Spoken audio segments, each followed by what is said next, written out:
Bonjour à tous et à toutes et bienvenue sur cette vidéo. L'année dernière, on vous avait proposé un top 10 des animés de romance à voir absolument, et il semblerait que ça vous ait plu puisque c'est devenu la vidéo la plus vue de la chaîne avec plus de 60 000 vues. Grâce à ça, on a eu plein de commentaires nous proposant d'autres très bons animés de romance à voir, ce qui nous a permis d'en découvrir des nouveaux, et c'est pourquoi on revient maintenant pour vous proposer 10 animés de romance qu'on adore pour vous partager tout ça.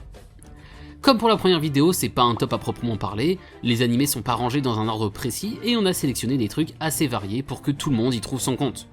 Je vous rappelle que vous pouvez vous abonner si c'est pas déjà fait et mettre un pouce bleu sur cette vidéo, ça nous aide énormément. Et ceci étant dit, on peut donc directement commencer la vidéo avec le premier animé sur la liste. Numéro 1, Shigatsu wa Kimi no Uso.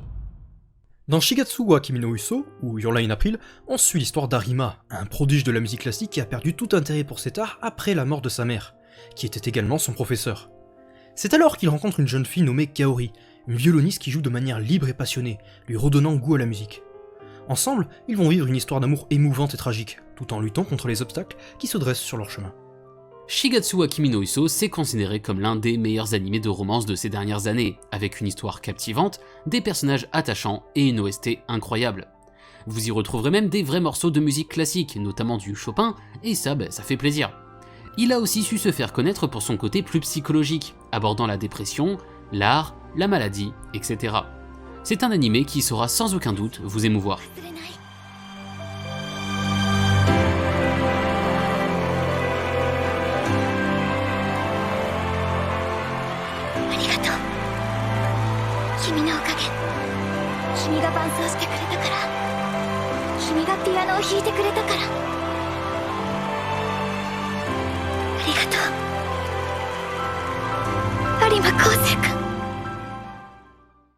Numéro 2, Gotobun no Hanayome. Quintessentiel quintuplé, c'est un animé qui suit l'histoire de Futaro, un étudiant solitaire qui se retrouve à donner des cours particuliers à 5 sœurs jumelles très différentes les unes des autres. Au fur et à mesure que Futaro les aide à progresser dans leurs études, il découvre des aspects de leur vie personnelle et finit par développer des sentiments pour chacune d'entre elles. Gotobun no Hanayome, c'est un animé dans le même style que Nisekoi, dont on avait déjà parlé dans notre premier top, c'est-à-dire un animé guerre de waifu. Le personnage a plusieurs choix, et il devra choisir une seule des 5 filles à la fin. Gotobun est possiblement le meilleur représentant du genre, puisque c'est un animé qui vous tiendra en haleine par son suspense et ses nombreux rebondissements tout au long des 2 saisons, ainsi que du film qui est sorti en 2022. Celui-ci vient d'ailleurs conclure la série, ce qui fait que vous n'aurez pas à attendre pour voir la suite. Et j'en profite au passage pour rappeler que Miku est bien évidemment la meilleure des 5 en dépit des rageux.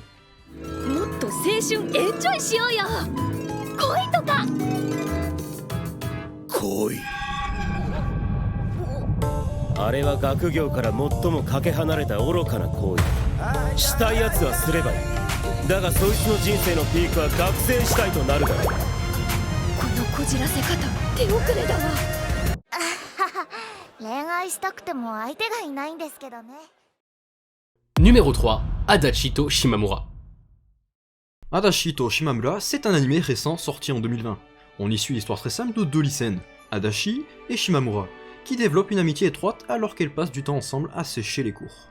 Bien que l'histoire semble principalement centrée sur l'amitié et les relations entre les personnages, il y a également des sous-thèmes plus profonds tels que l'identité et l'acceptation de soi.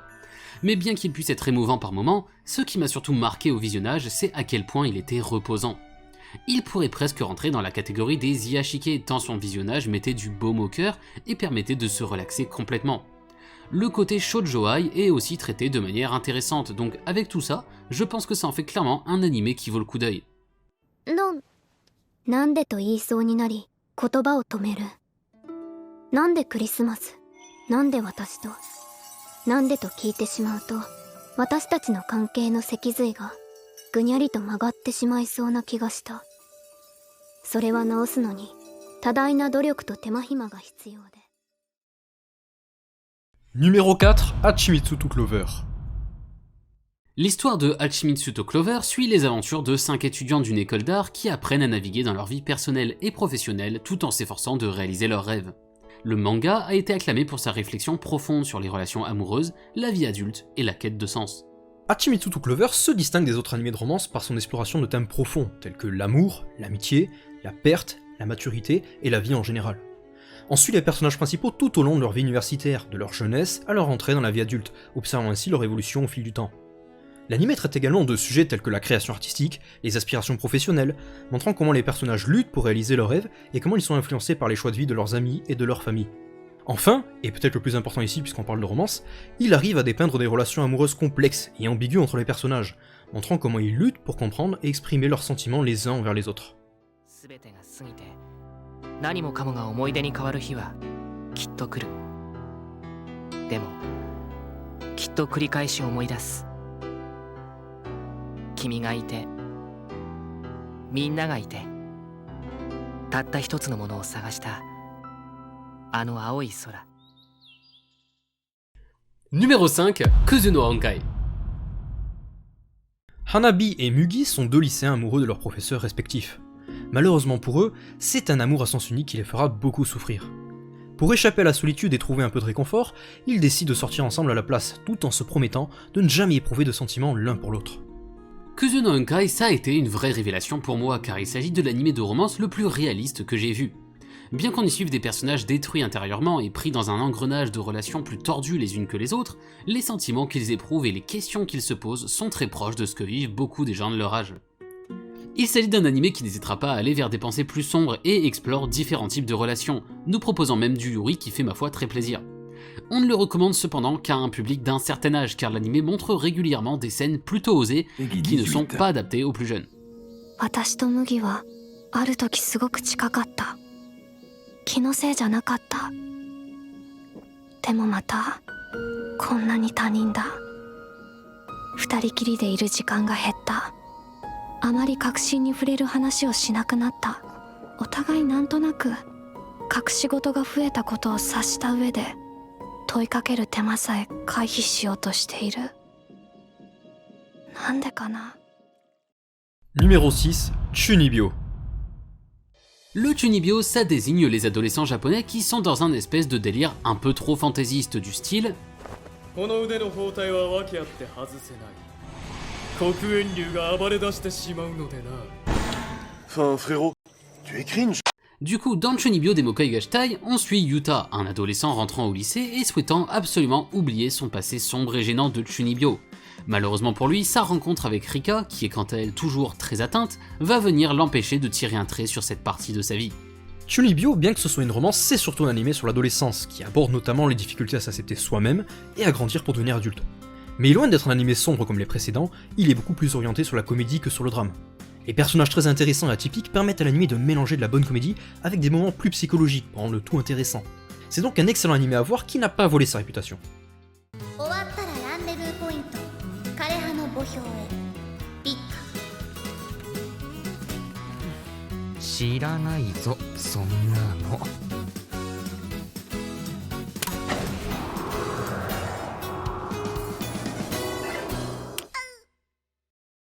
Numéro 7, Bunny Girl Senpai.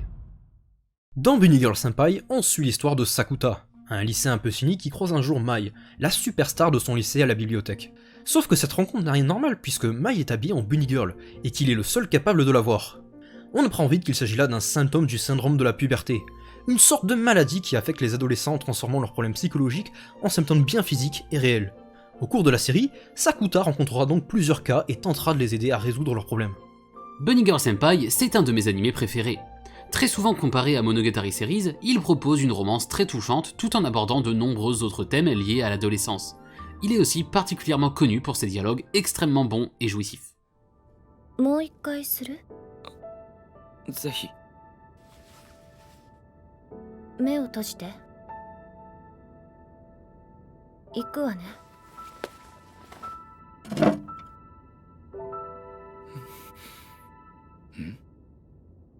本当にされると思ったんだ。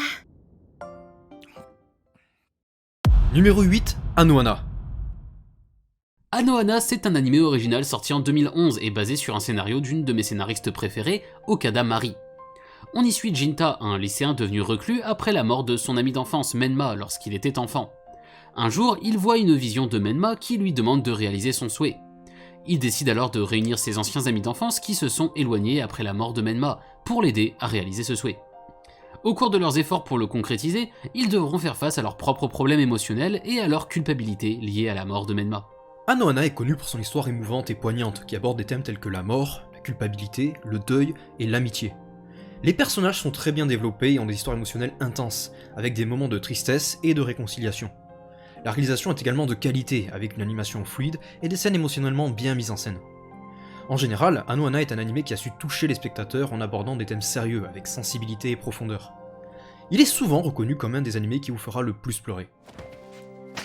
頼むからお前らメンバーを成仏させてやってくれよ。自分勝手だって分かってる。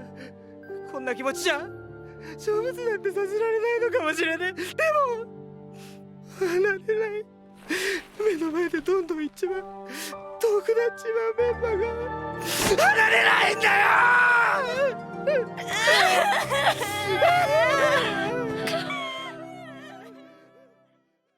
Numéro 9, Karakai Jozu no Takagi-san. Takagi-san, c'est une comédie romantique très populaire ces dernières années. On y suit la vie quotidienne de Nishikata, un jeune collégien, et de sa camarade de classe Takagi, qui passe son temps à lui faire des farces. On suivra l'évolution de leur relation qui ne s'arrête évidemment pas à de la simple amitié.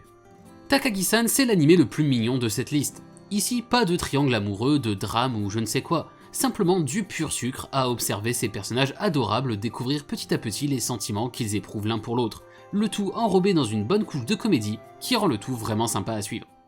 どうしたの？いやー、筆箱が開かなくて落とした時歪んじゃったのかな。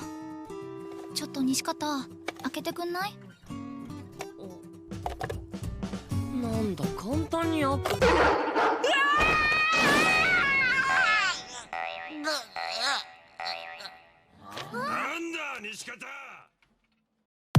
Numéro 10, Plastic Memories. Plastic Memories, c'est l'histoire de Tsukasa, un jeune homme qui travaille pour une société produisant des androïdes appelés Giftia, qui ressemblent en tout point à des humains.